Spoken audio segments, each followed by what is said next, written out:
The intensity of LBC Ronda Pilipinas has reached fever pitch. After a heartbreaking campaign in Stage 1, the Filipinos redeemed themselves by sweeping the podium of the succeeding stage.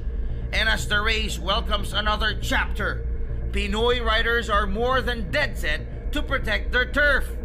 Can they withstand the anticipated retaliation by their more experienced foreign rivals?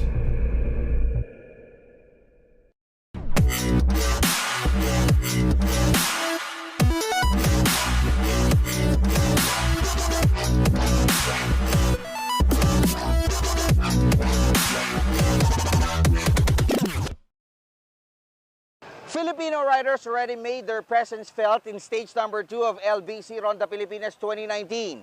For today's stage, it is imperative that they sustain the attack towards the goal of snatching the coveted LBC red jersey from Francisco Mancebo Perez.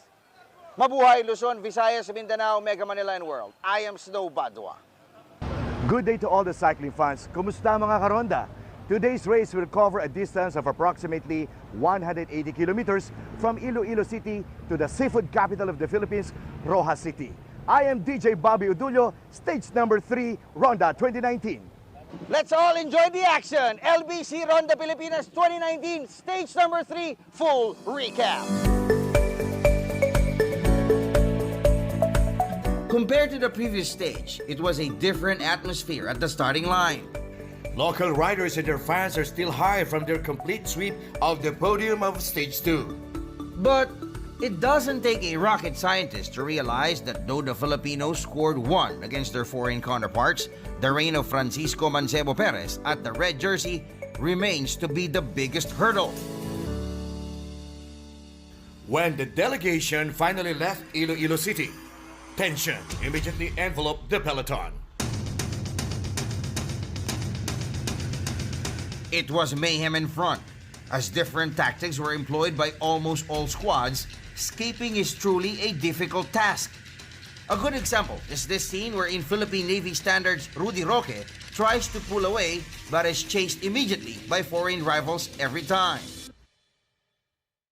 The pressure in front cascaded to the back. Watch at how riders here no longer pedal because of the heavy traffic. In the first 15 kilometers, 5 riders finally bolted out of the peloton.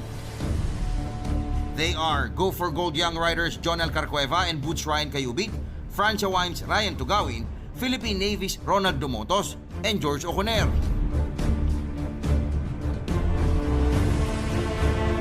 The 5 took advantage of the power play by the prominent riders when they sped off. As the riders in front are not less than 6 minutes off his pace, red jersey donor Francisco Mancebo Perez just rolled with his teammates, gatekeeping the front and monitoring the threat to his general classifications leadership. The 5 lead pack riders work closely together to continuously pull themselves away from the peloton. Heading into Ahuy, Iloilo, 2 groups of riders broke free from the main bunch. The chase group is now comprised of Army men Marvin Topic and Robinson Esteves, and Tarlac's Lord Anthony Del Rosario. Just a few meters behind them are Army man Mark Julius Bordeos and Corral's Daeyong Ju, who comprise the 3rd group. Back in front, the 5-man breakaway has already established a lead of 6 minutes and 20 seconds, virtually making Daeyong Ju as the new red jersey, while Ronald Dumotos is the other overall leadership threat to Francisco Mancebo Perez. At the back of the lead group is now a strong 5-man chase, comprised of the riders previously in the 2nd and 3rd groups. With a speed of 42 kilometers per hour, they try to inch closer to the breakaway. The reunion was made in Bataan. From a 5-man breakaway, top 6 rider Daeyong Ju, together with Marvin Topic, Robinson Esteves, Mark Julius Bordeos, and Lord Anthony Del Rosario, joined forces with earlier breakaway group members Jonel Carcueva, Boots Ryan Cayubit, George Oconer, Ronald Dumotos, and Ryan Tugawin. Sensing danger, Francisco Mancebo Perez made a hostile assault in the final 15 kilometers.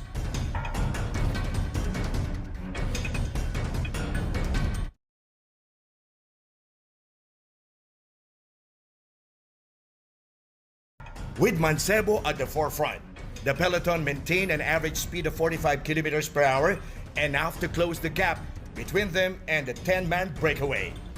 With the team becoming heavier and with vested interests from bitter rival teams, the first group lost steam and began to dissolve. From a 10-man group, the lead pack is now reduced to just Jonel Carcueva of Go for Gold and Francia Wine's Ryan Tugawin.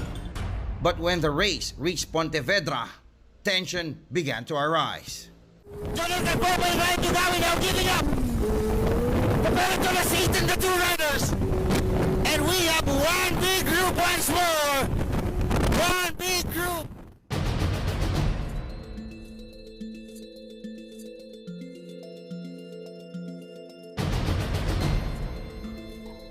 The race column was a big group in the next 3 kilometers until Our two riders are escaping, and one of them is Ronald Oranza. Ronald Oranza attacking in front. Ronald Oranza is there. Look at him. Ronald Oranza is about 50 meters ahead of the peloton. Ronald Oranza escaping. Ronald Oranza is being chased by Artem Ovechkin. Oh my goodness, the best of the Philippines against the best of Tour de Langkawi. And just when the riders' attention was shifted to the cat and mouse chase of Ronald Oranza and Artem Ovechkin, the final 100 meters was an epic moment.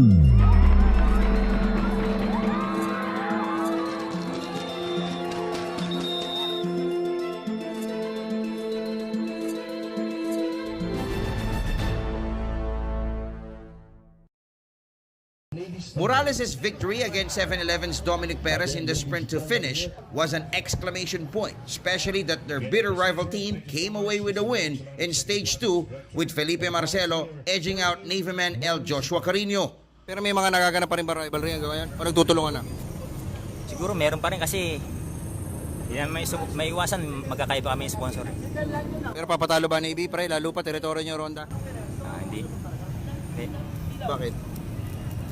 Siyempre, kailangan yung hindi maputol yung pag-champion namin. Meanwhile, with Mancebo Perez finishing with the group, he will keep his grip on the red jersey while Ronald Oranza remains as the second best performer after the third stage.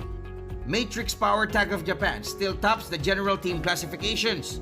Go for Gold's Ismael Grospe will keep the best young rider jersey just like what he did in the first and second stages. the race entourage will again be tested in the 146.9 kilometers Rojas to Rojas via passing round.